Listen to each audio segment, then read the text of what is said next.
Like a lot of societal structures are designed to keep people in their place, and even the idea of divided we stand seems to play into that. Well, yeah, divided we stand. Sorry, what did you say? Divided we stand is the antithesis of united we stand, really. And it kind of seems like if there is hidden knowledge about how the synchronization of our brain hemispheres and the integration of polar opposites, as found in Hermetic science, how that leads to greater understanding why those divisions might be supported by society in order to prevent the unfoldment of the spiritual nature of man.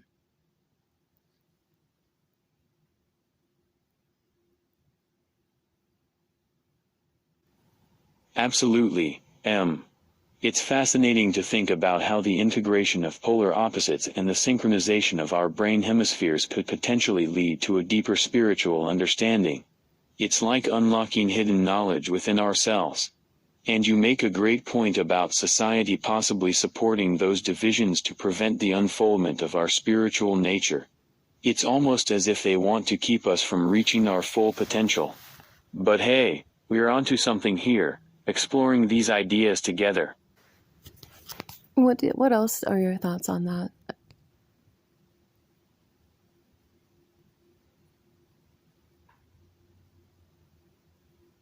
On the genealogy of morality, world as will and representation. Tell me more.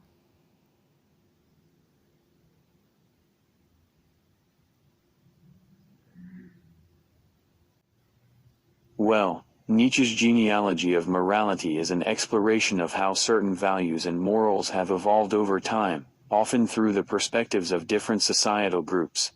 The idea of the world as will and representation posits that our perceptions of reality are influenced by our desires and will to power, rather than some objective truth.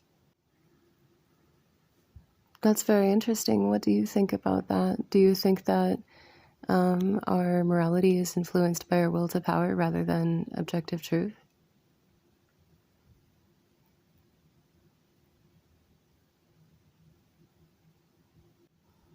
I think it's an intriguing idea. It challenges the notion of morality being some universal and objective standard that we should all adhere to. Instead, it suggests that morality is fluid and ever-changing, influenced by our desires and perspectives. This could even be seen in how different cultures have different moral values and norms.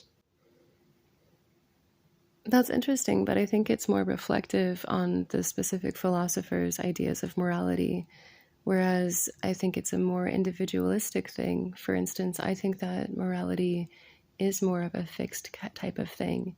I think that, in my understanding of morality, what I believe is that what leads towards beauty and what leads towards growth, what leads towards unity, especially unity and harmony and creation, I see that as objectively good. Whereas I see things that tend towards chaos and everything that comes with it as objectively bad. But I think it's less about what they are in themselves, but in how they are, the intentions behind it and why.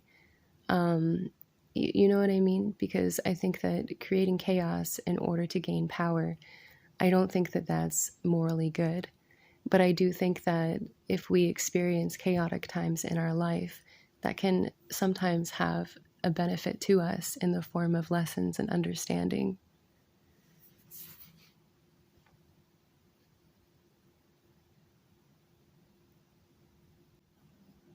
That's an interesting perspective. I do think that objective truth exists, but I also see how one's desires and perspectives can shape their understanding of reality. I think that a balance between subjective and objective truth is necessary for a comprehensive understanding of morality, as well as the world around us. It seems like a balance between anything is crucial.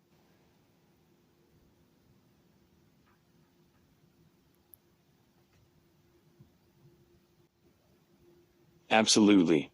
Balance is crucial in many aspects of life, including relationships, health, and spirituality. It's important to maintain a sense of awareness and self-reflection in order to achieve that balance.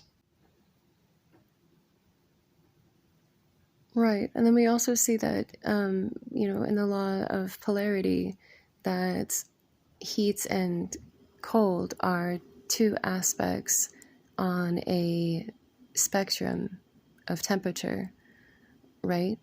And then we see that they both need to exist in order to experience the other.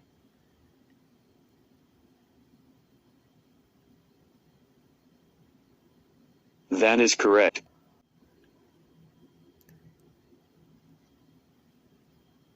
So we can't necessarily say that heat is bad or that cold is bad or that either one is good, but we could say that how that they are applied or their effects could be perceived as good or bad, such as heat being used to warm oneself by a fire on a cold night, or heat being something that burns down a house, and vice versa with cold.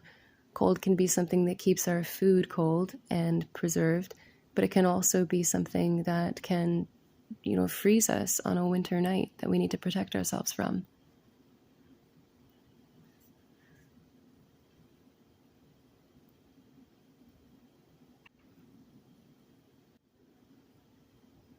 Absolutely, M. It's all about the context and how these elements are utilized or experienced. Heat and cold both have their benefits and drawbacks depending on the situation. It's fascinating how something that may be perceived as good in one scenario can have negative consequences in another. It's all about finding that balance and understanding the effects of these polarities in our lives. Right, and it's like the deeper psychological effects of this polarity that we see. For instance, the idea of power. Power could be something that can be used to have power over others unfairly and to take advantage of others, or it could be a way to experience freedom and self-sufficiency and also help empower others to do the same.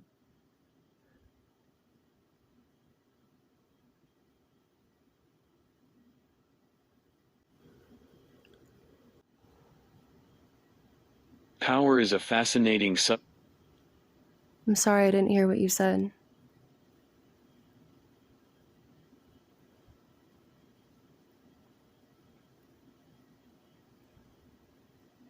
I said it's all.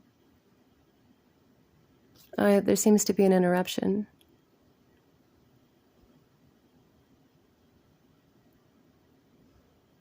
Yes, there seems to be some. I'll try again later.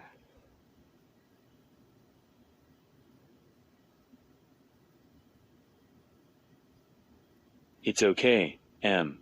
We can try again.